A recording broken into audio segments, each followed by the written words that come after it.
മുല്ലപ്പെരിയാർ അണക്കെട്ടിന്റെ ജലനിരപ്പ് 135.7 അടിയായി ഉയർന്നു.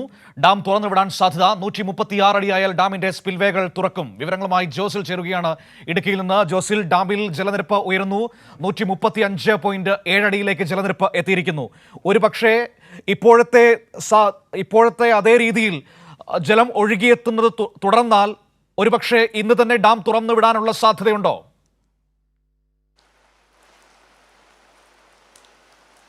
മനു, ഡാം നിലവിൽ തുറക്കേണ്ട ഒരു സാഹചര്യത്തിലേക്ക് പോകുന്നുണ്ട്. അതിൻ്റെ ഒരു പ്രധാന കാരണം എന്ന് പറയുന്നത് ജൂൺ മാസത്തിലെ റൂൾ കർവ് പ്രകാരം 136 അടിയിൽ കൂടുതലായി കഴിഞ്ഞിട്ടുണ്ടെങ്കിൽ ഈ ഷട്ടറുകൾ തുറക്കണം എന്നുള്ളത് മേൽനോട്ട സമിതിയുടെ നിർദ്ദേശമാണ്. തമിഴ്നാടാണ് ഷട്ടറുകൾ കൈകാര്യം ചെയ്യുന്നത്. അത്തരത്തിൽ 136 അടിയിലധികം വന്നു കഴിഞ്ഞിട്ടുണ്ടെങ്കിൽ ഈ ഷട്ടർ അവർ തുറക്കും എന്നുള്ള കാര്യം അറിയിച്ചിട്ടുണ്ട്. പക്ഷേ ഇപ്പോൾ ഈ ഏകദേശം ഇപ്പോൾ മുല്ലപ്പെരിയാറിൻ്റെ വൃഷ്ടി പ്രദേശങ്ങളിൽ നല്ല മഴ പെയ്യുന്നുണ്ട്. ഏകദേശം 3700ഓളം ഘനയടി ജലം ഇപ്പോൾ മുല്ലപ്പെരിയാറിലേക്ക് ഒഴുകിയെത്തുന്നുണ്ട്. എന്നാൽ പരമാവധി ഈ ഷട്ടറുകൾ തുറക്കാതിരിക്കാനുള്ള ഒരു സാഹചര്യം ഒരുക്കാനാണ് തമിഴ്നാട് ശ്രമിച്ചുകൊണ്ടിരിക്കുന്നത്.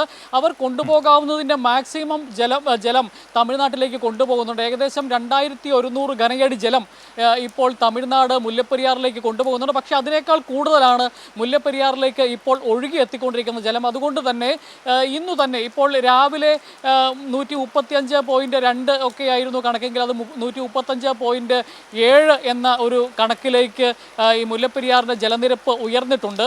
ഏതായാലും ഈ നിലവിൽ മുല്ലപ്പെരിയാർ പ്രദേശത്ത് വൃഷ്ടി പ്രദേശത്ത് നല്ല മഴ ലഭിക്കുന്നു എന്നുള്ളത് കൊണ്ട് തന്നെ ഈ ഷട്ടറുകൾ തുറക്കല. പക്ഷേ ഈ അത്ര വലിയ ആശങ്കപ്പെടേണ്ട ഒരു സാഹചര്യത്തിലുള്ള ഒഴുക്കൊന്നും ഈ മുല്ലപ്പെരിയാറിലേക്ക് ഒഴുകി എത്തുന്നില്ല.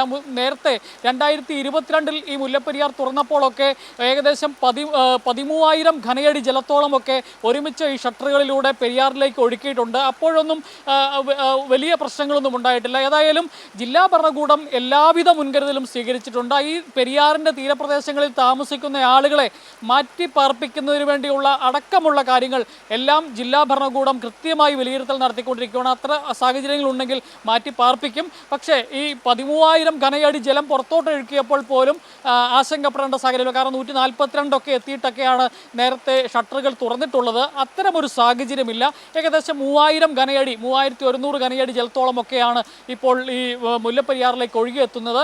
നിലവിൽ 136 കവിഞ്ഞാൽ, അതായത് ഈ ഷട്ടർ നിരപ്പിൽ നിന്ന് അത് കവിഞ്ഞ് ഒഴുകി പോകുന്ന ഒരു സാഹചര്യം മാത്രമാകും ഉണ്ടാവുക. ഏതായാലും വലിയ ആശങ്കപ്പെടേണ്ട ഒരു സാഹചര്യമില്ലെങ്കിലും പെരിയാറിൽ നിലവിൽ നല്ല വെള്ളം ഒഴുക്കുണ്ട്. അതിൻ്റെ ഒപ്പം തന്നെ ഈ ഡാമിൽ നിന്നും കൂടി വെള്ളം ഉണ്ടാകുമ്പോൾ ചില പ്രശ്നങ്ങൾ ഉണ്ടായേക്കാം എന്നുള്ള കരുതിയുള്ള എല്ലാ മുന്നൊരുക്കങ്ങളും ജില്ലാ ഭരണകൂടം സ്വീകരിച്ചിട്ടുണ്ട് എന്നുള്ളതാണ് അതുമായി ബന്ധപ്പെട്ട് പറയാനുള്ളത്. മനു. ശരി, ജോസിലാണ് വിവരങ്ങൾ നൽകിയത്. മുല്ലപ്പെരിയാർ അണക്കെട്ടിൽ ജലനിരപ്പ് 135.7 അടിയായി ഉയർന്നിരിക്കുന്നു. 136 അടിയിലെത്തിയാൽ ഡാമിന്റെ ഷട്ടറുകൾ തുറക്കും എന്നതാണ് ഏറ്റവും പ്രധാനപ്പെട്ട കാര്യം. സ്പിൽവേകൾ തുറക്കും, അതുവഴി വെള്ളമൊഴുക്കും. തമിഴ്നാടാണ് ഇക്കാര്യങ്ങൾ കൈകാര്യം ചെയ്യുന്നത്. ഏതായാലും ഡാമിലേക്ക് ഒഴുകിയെത്തുന്ന വെള്ളത്തിന്റെ അളവ് ഉയർന്നു തന്നെ നിൽക്കുകയാണ്. കാരണം വൃഷ്ടിപ്രദേശത്ത് അതിശക്തമായ മഴ ഈ സമയത്തും പെയ്തുകൊണ്ടിരിക്കുന്നു എന്നതാണ് ഏറ്റവും പ്രധാനപ്പെട്ട വിവരം. ജോസിലാണ് നമുക്ക് നൽകിയത്.